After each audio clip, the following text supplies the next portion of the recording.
Amós capítulo 4, versos 6 al 13. ¿Estamos? Gloria a Jesús. Aleluya. Bueno, voy a leer a favor de todos. Si algún hermano no encuentra el libro de Amós, por favor, alguien que sí le pueda ayudar. Está entre los profetas menores. Son libros cortitos, libros de 3, de 4 capítulos.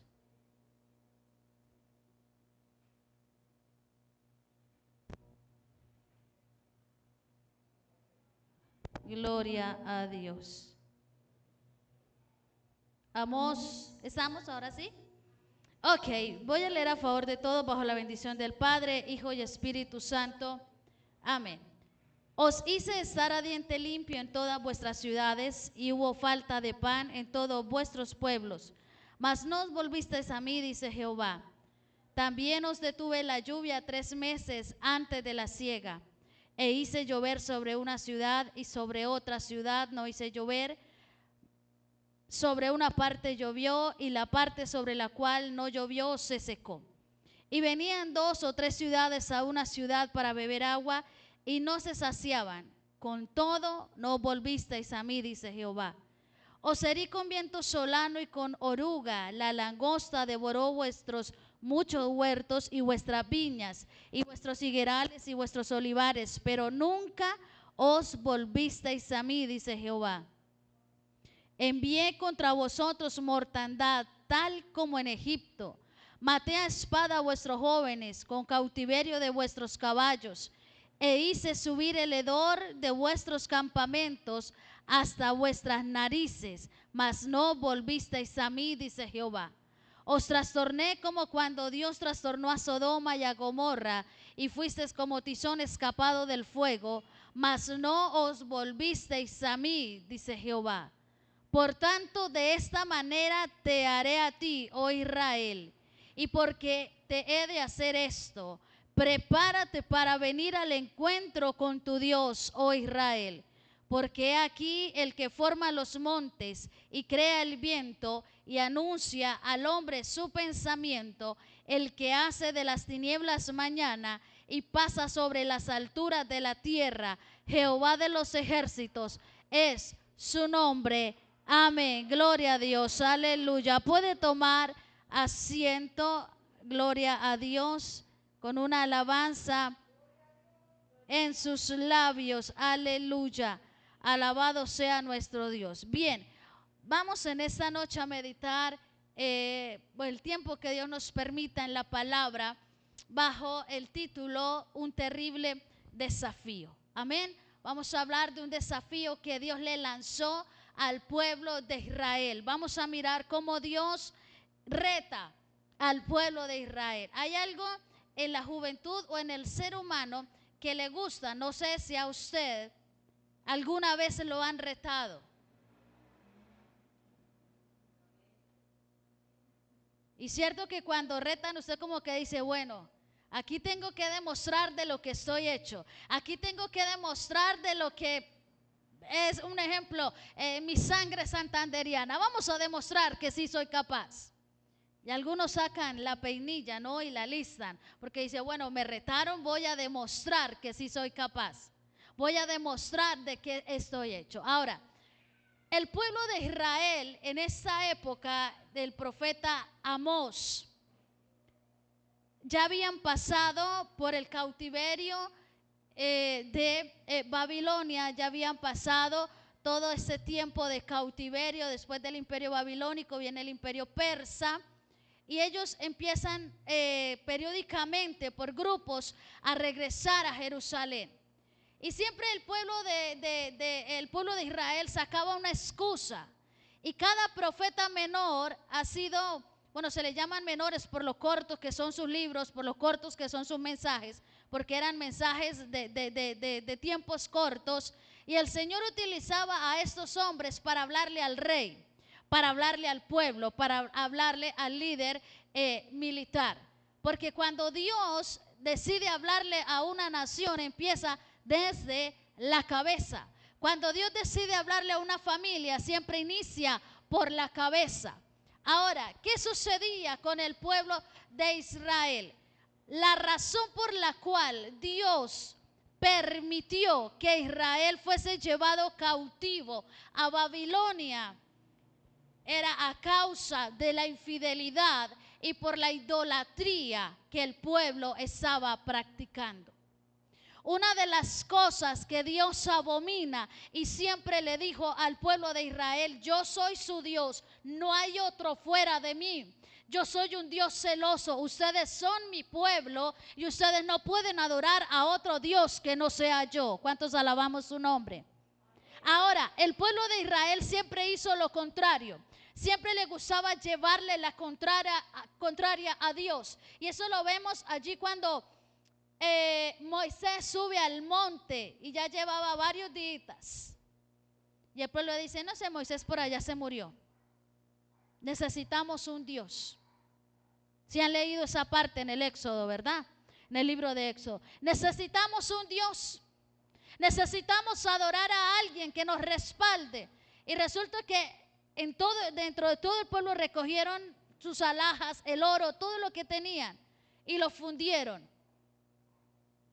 Y salió un becerro de oro. Cuando Moisés desciende del monte y ve todo este descarrío, ve todo este desorden, quiebra las tablas de la ley y se enojó. Y Dios, ¿usted se acuerda cuál es el castigo? ¿Cuál fue la disciplina que Dios envió en ese momento? ¿Se acuerdan? Derritieron el oro, lo fundieron e hizo tomar eso a más de uno, o a aquellos que estaban adorando. Mire, hay algo, iglesia: Dios es un Dios celoso.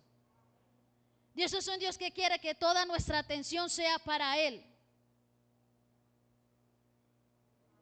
No hay excusas, no debemos sacar excusas. En el libro del profeta Ageo, el pueblo dice: no ha llegado el tiempo para construir la casa de Dios. No se han cumplido las 70 semanas, no es el tiempo. Y Dios a través del profeta le dice: ustedes dicen que no es el tiempo para construir mi casa, pero sí tienen tiempo para construir sus casas artesonadas, sí tienen tiempo para construir sus apartamentos, sí tienen tiempo para lo suyo, pero para mi casa no tienen tiempo.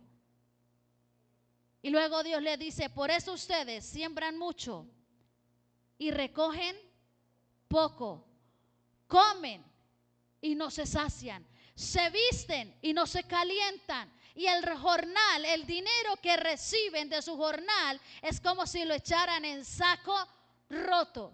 Y yo le voy a decir una cosa, amada iglesia: si usted y yo tenemos a Dios de primero, todo marcha bien. Pero cuando desplazamos a Dios de nuestra vida, las cosas empiezan a marchar mal. Las cosas empiezan a torcerse y empezamos a decir: pero ¿por qué la escasez? ¿Por qué el negocio no salió? ¿Por qué mi hijo está tan rebelde? ¿Por qué ya no le encuentro gracia a mi esposo? ¿Por qué mi esposa me está cayendo como mal y estoy mirando mejor a la vecina? Y empieza una cantidad de cosas, de situaciones, ¿sabe? ¿Sabe por qué? Porque hoy el pueblo de Dios está sacando muchas excusas para atender los asuntos del Señor. ¿Cuántos alaban su gloria? Ahora, el libro del profeta Oseas, el libro del profeta Oseas se le dice el profeta del corazón roto. Un hombre enamorado, pero que perdonó muchas veces a su esposa. Tuvo misericordia de ella. Pero el libro del profeta Amós es el profeta de un juicio, el profeta de justicia. Ahora, en el pasaje que nosotros hemos leído, Dios lanza un desafío a su pueblo, pero no un desafío para que el pueblo demostrara qué tan fiel era. Era un desafío donde Dios estaba demostrando sobre ellos quién era Dios. Hoy que estamos viviendo la humanidad, hoy todos hemos sido tocados por este virus. Hoy todas nuestras familias han sido tocadas, cercanas o lejanas los familiares. Pero todos aquí, creo que en su gran mayoría, hemos perdido un familiar a causa de este virus. ¿Y sabe qué es lo más triste? La gente sigue como si nada. Sale usted a la calle, al centro de Bucaramanga, y algunos sin tapaboca, andan frescos, vendiendo sus cosas sin su mascarilla. ofreciendo transporte sin su mascarilla. Yo apenas lo miro y digo, Padre Celestial, ¿será que ellos no se han enfermado? ¿Será que no le temen llegar a una UCI?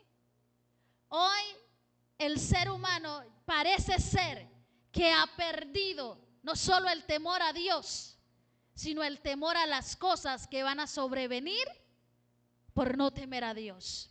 Pero nosotros como iglesia, como hijos de Dios, debemos guardar el temor, debemos guardar, mi amado hermano, la fidelidad, como dice esta adoración, hasta el último momento. Hasta el último momento sea fiel.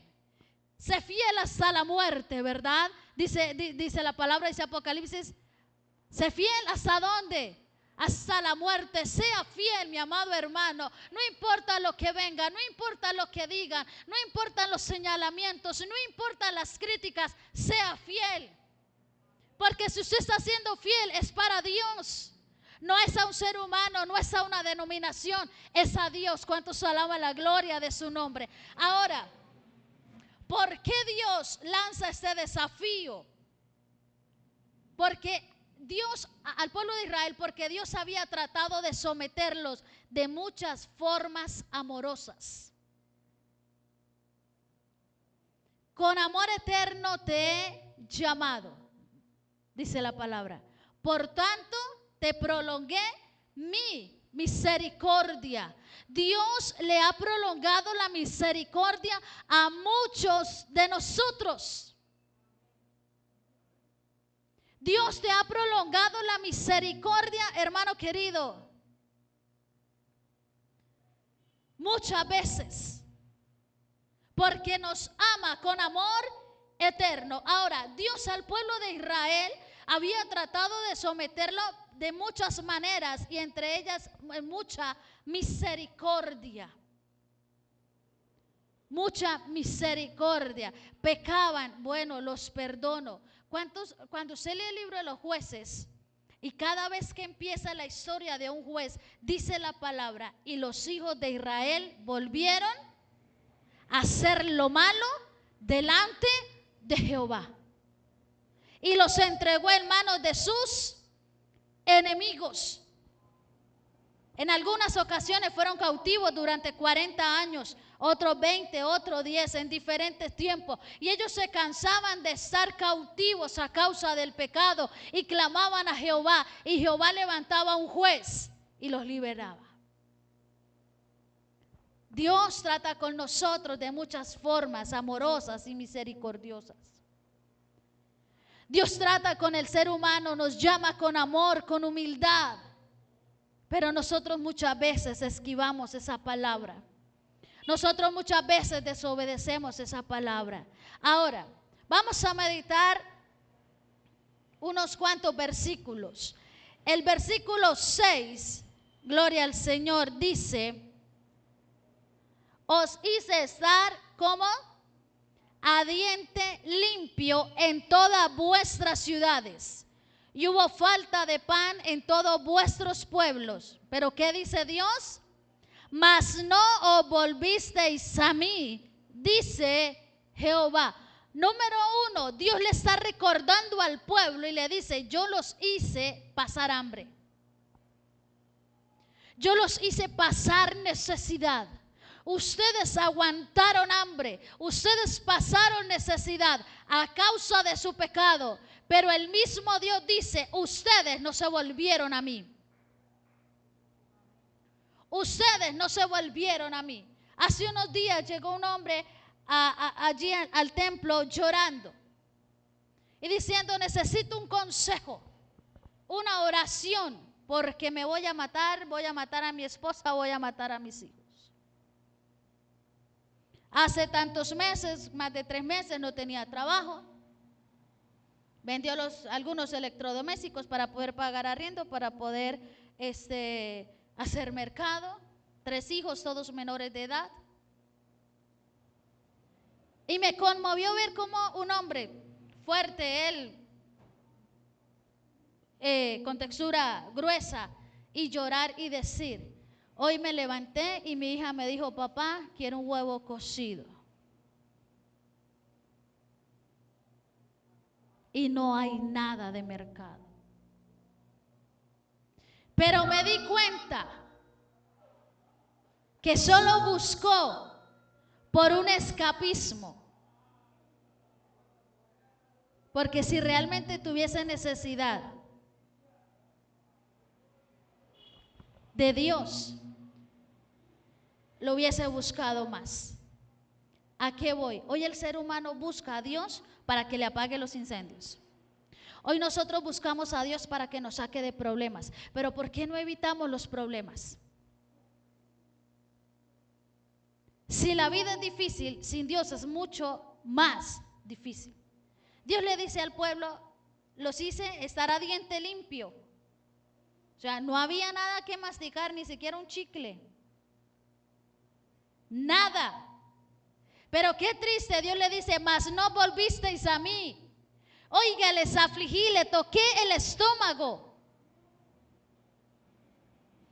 Bueno, no sé, pero yo creo que aquí la mayoría sí hemos pasado necesidad, pero tal vez no hemos pasado hambre.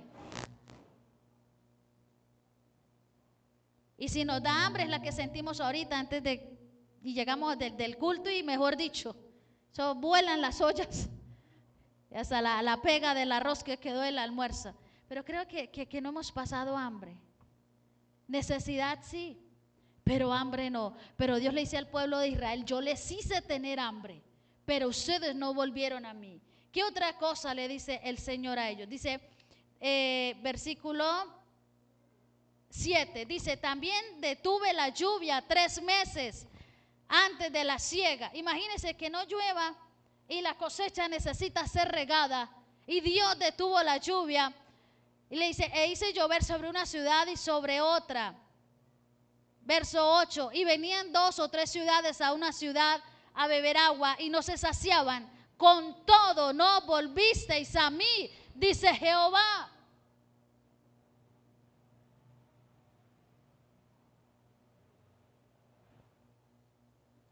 Muchas personas le temen a la muerte, pero no se cuidan en su alimentación. Muchas personas le temen a la muerte, pero andan como locos en esa moto, como alma que lleva el diablo. Muchas personas le temen a la muerte, pero se la pasan en aglomeraciones. Muchas personas le temen al mal, pero andan ahí codeándose con el mal. Muchas personas le temen al infierno, pero no quieren buscar de Dios. Aquí Dios les dice, hice llover sobre una ciudad y sobre otra no. Esto nos habla de un establecimiento de distinciones. Le di bendición a esta persona, a ver si se pellizcaba y me buscaba, pero aún así no lo hizo. Aún así no se acercó a mí. ¿Por qué tenemos ese corazón tan duro? Hoy la humanidad está como el pueblo de Egipto, ¿se acuerdan?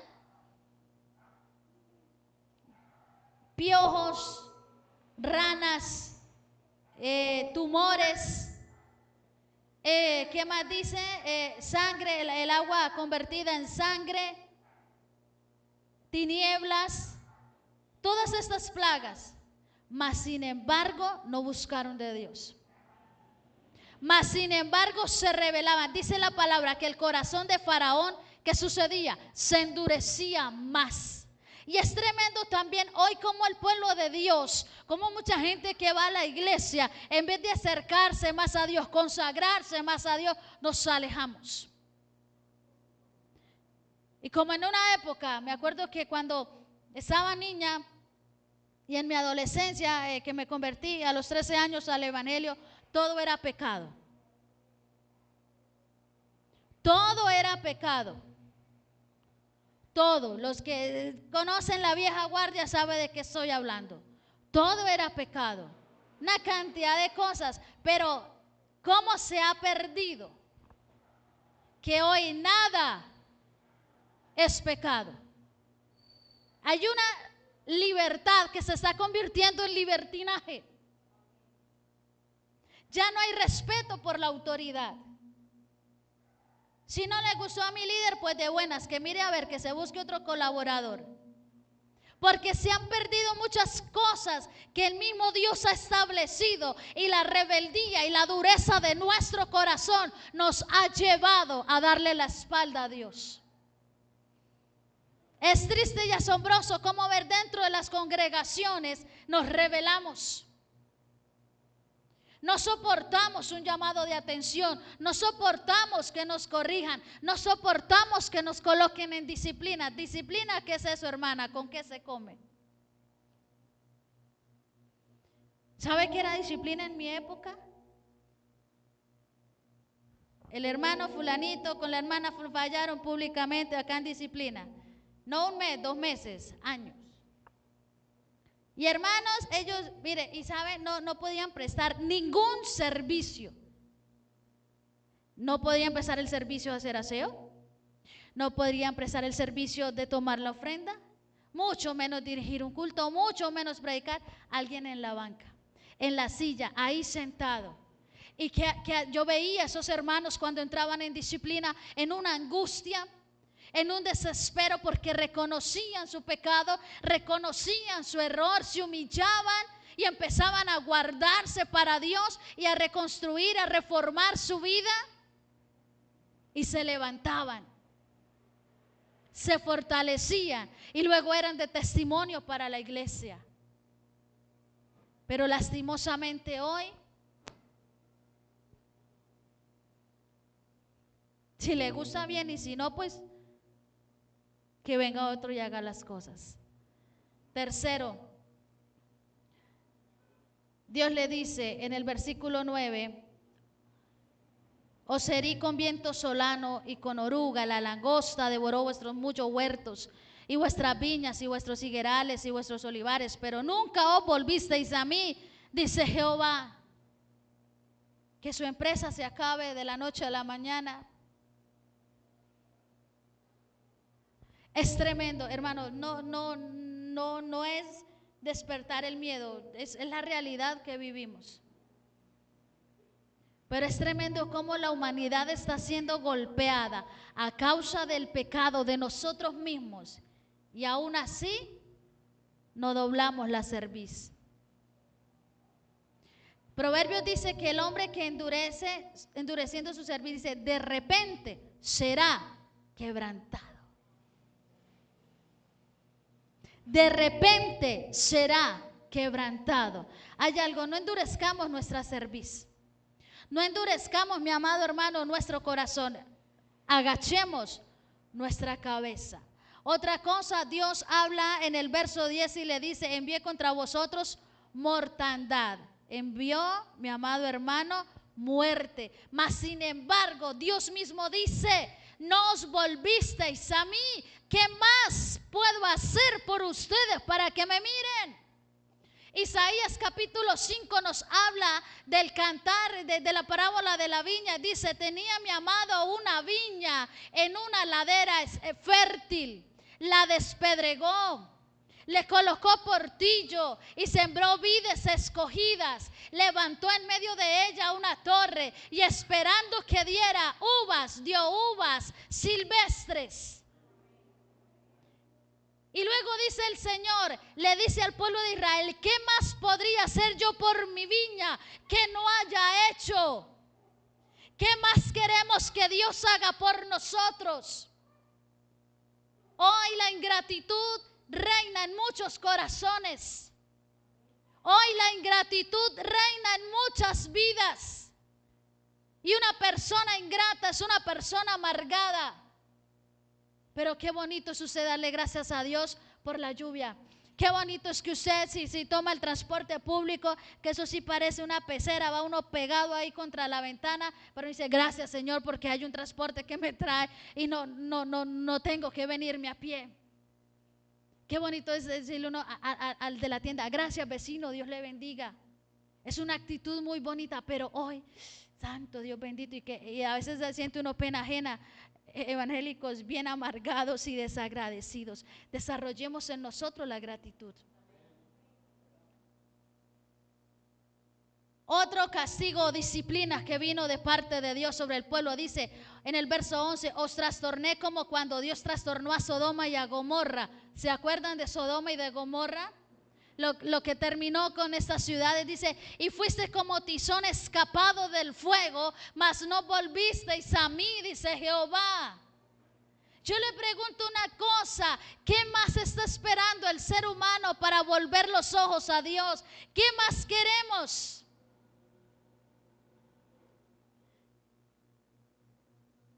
Dios demanda de nosotros más consagración. Dios demanda de nosotros mejor adoración. Dios de nosotros demanda mayor comunión.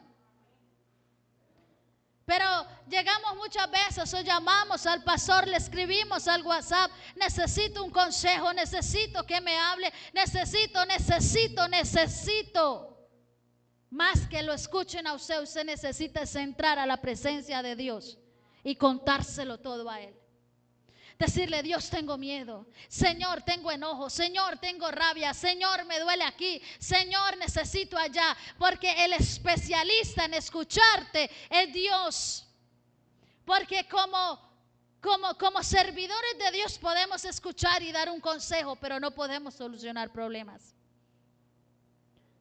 No podemos solucionar. Tiene una dolencia, oramos, hacemos uso de la palabra.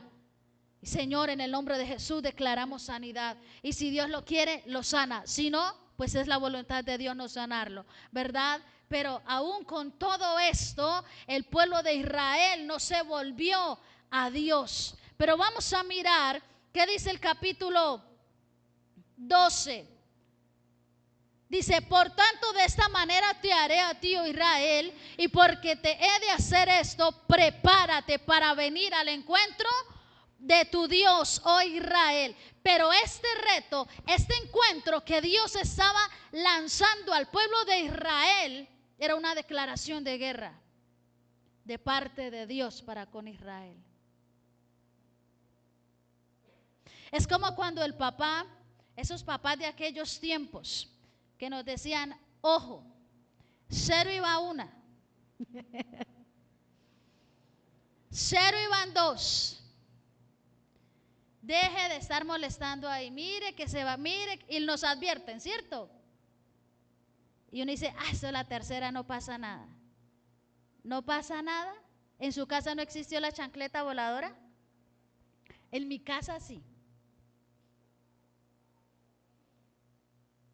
Y tenga que se lleva su chancletazo, su correazo, su tablera, bueno, con lo que lo disciplinaron a usted.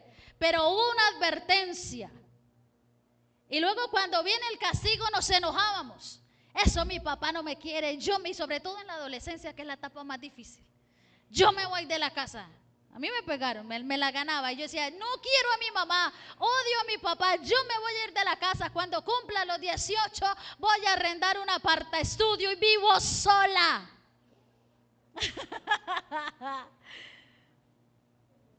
No, hermano, no sucedió.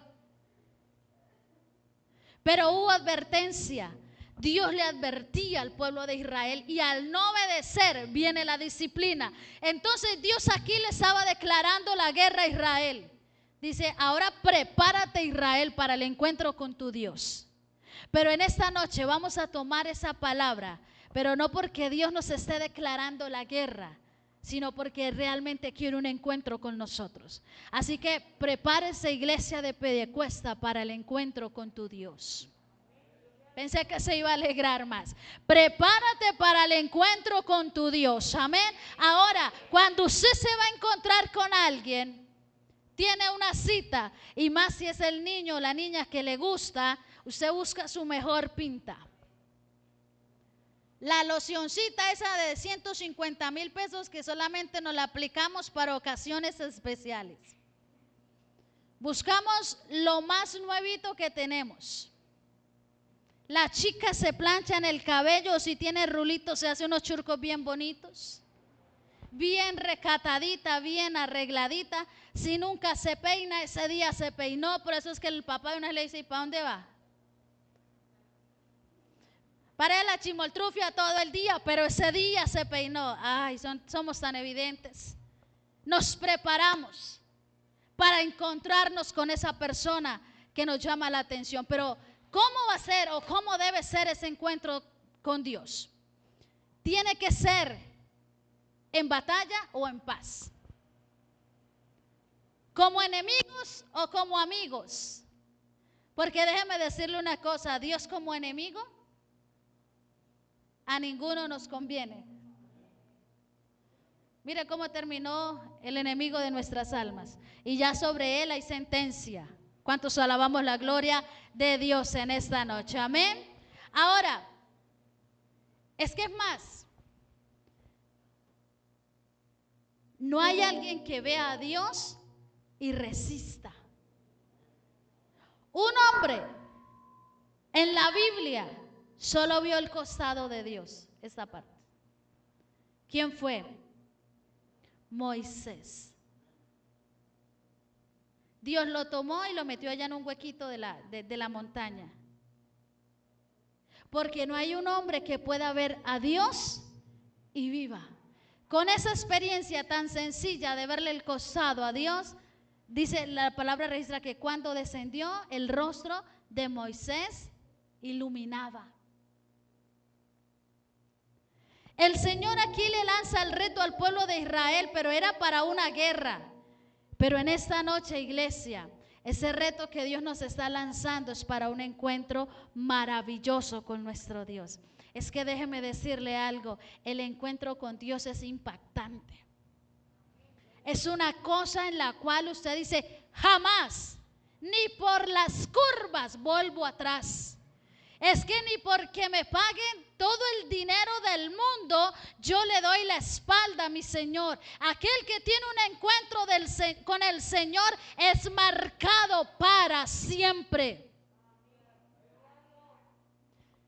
Y si usted dice, ay hermana, eso yo hace rato tuve ese encuentro, provoque otro encuentro. Provóquelo. Israel provocó a Dios para un encuentro, para un desafío, pero para destrucción. Pero usted y yo provoquemos un encuentro con Dios para edificación. En la Biblia tenemos muchos personajes, uno de ellos es Jacob. Él echó a toda su familia, a las que menos quería adelante y a las que más amaba de último. Las siervas de primera y de segunda, la tercera era Lea y la última era Raquel. Dice, bueno, si van matando pues me duele, la última sí me dolerá mucho, pero vamos a ver cómo hacemos. Sin embargo, él buscó la ocasión para quedar solo, porque es que los encuentros con Dios no son con multitudes, es solo.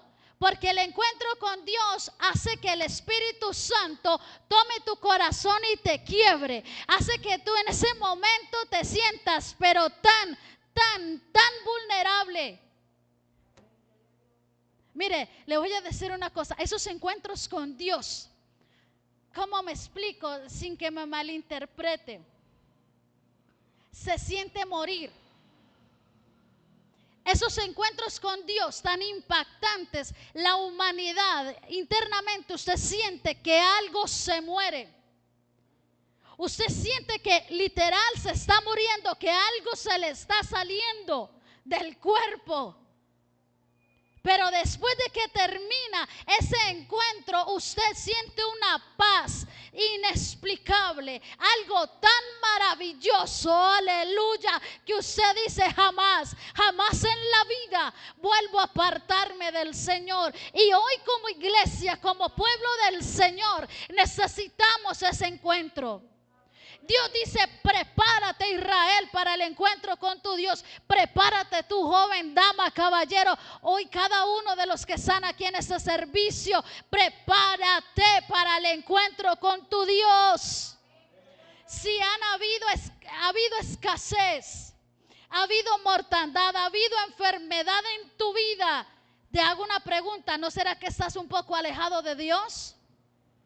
Hoy Dios nos dice, vuélvete a mí, dice Jehová, vuélvete a mí, mírame a mí, yo soy el que salvo, yo soy el que soy, aleluya, yo soy el gran yo soy. Vuélvete a mí.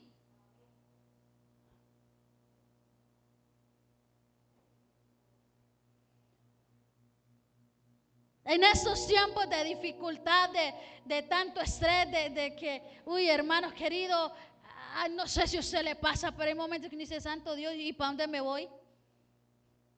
Se enfermó allí, se enfermó el otro, se murió el uno, que ore por allí, que ore por acá, que mire hermana, no sé si a usted le haya pasado, tantas malas noticias afectan su estado de ánimo. Los hospitales psiquiátricos, las clínicas psiquiátricas están al tope por la ansiedad y el estrés que hoy el ser humano está experimentando debido a lo que estamos viviendo. Pero aquel que ha tenido un encuentro con Dios no necesita de pastillitas. ¿Sabe qué necesita? Venir al altar y tener un encuentro con su Dios.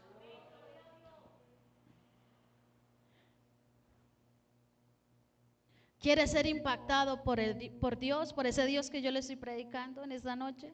Búsquele. Si Él ha utilizado la escasez, si Él ha utilizado la enfermedad, si Él ha utilizado, mi amado hermano, la estrechez, es porque te quiere impactar. Y porque Él está preparando el escenario para que te encuentres con Él. Pero hoy nos entretenemos tanto en esto. Hoy nos entretenemos en el Face, YouTube, Instagram y toda esa cantidad de redes. Bueno, las que yo conozco es WhatsApp y Facebook e Instagram. La que más utilizo, Facebook. Pero hay un montón de más que a mí me las nombran y digo, ya me siento viejita. A veces escucho a los jóvenes hablar de ¿y eso qué es? Una red social. Hay muchas. Eso está absorbiendo las mentes. Pero sabe, yo los invito, iglesia, a que tengamos un encuentro con nuestro Dios. Dios en esta noche nos dice, prepárate para tener un encuentro con tu Dios. Porque ¿quién puede estar de pie delante del Señor? La tierra ya no le queda mucho tiempo. El hombre, sin darse cuenta, está cumpliendo la profecía. Todo esto es profético. Pero hay una promesa. Él me dice que Él me guardará de la hora, de la prueba que ha de venir. ¿Sobre qué? Sobre todo el mundo. Caerán a tu lado 1000 y 10,000, mas a ti no llegarán. Aleluya. Así que, iglesia, preparémonos para el encuentro con nuestro Dios. Termino con esta cita bíblica. Hebreos capítulo 4, verso 16 dice: acerquémonos pues confiadamente al trono de la gracia para alcanzar misericordia y hallar gracia para el oportuno socorro. Acerquémonos como confiadamente. ¿Quiere que su vida espiritual sea otra? Acérquese confiadamente. Mire, yo le invito a los muchachos, a la nueva generación que se está levantando, provoque encuentros con Dios. No le dé miedo. No le dé miedo. Porque su fe no va a tambalear. Porque su vida espiritual no va a tambalear. Porque su ministerio no va a tambalear. Porque usted no va a mirar las circunstancias. Usted va a mirar es al Dios al que usted le sirve. Yo los reto en esta noche. ¿Cuántos quieren un encuentro con Dios? Prepárese. Porque dentro de esos encuentros Dios te marca. Dentro de esos encuentros Dios te sella. Dentro de esos encuentros Dios te quiebra. Porque dentro de esos encuentros donde Dios te quiebra, ahí mismo Él va a mostrar su gloria. Porque donde te hacen pedazos es ahí mismo donde Dios se levanta y te da honra. Pero vale la pena los encuentros con Dios, para que seas una persona que cuando hables de Dios impactes. No por lo que eres, sino por lo que hay de Dios en tu vida. Iglesia, preparémonos. Hoy Dios te desafía. Prepárate para el encuentro que vas a tener conmigo. Deje a un lado la pereza. Dejemos a un lado la apatía. Dejemos a un lado el conformismo. Dios quiere más. Eso es para los ancianos de la iglesia. Eso es para todos. ¿Quieres una vida espiritual más fructífera? ¿Quieres ser más espiritual y menos almático, menos emocional? Busca a Dios. Es que me afecta que hablen de mí. Estás viviendo en el alma, no en el espíritu. Es que me afecta que me critiquen. Vives en el alma, no en el espíritu. Porque aquel que vive en el espíritu pueden decir lo que sea y siempre va a dar gloria a Dios por ello. Así que, iglesia, prepárate. Ese es el desafío en esta noche. Prepárate para el encuentro con tu Dios. El pueblo de Israel era para juicio, para destrucción, pero hoy tomemos esa palabra para edificación y para crecimiento espiritual. Póngase de pie, aleluya. ¿Cuántos desean un encuentro con ese Dios?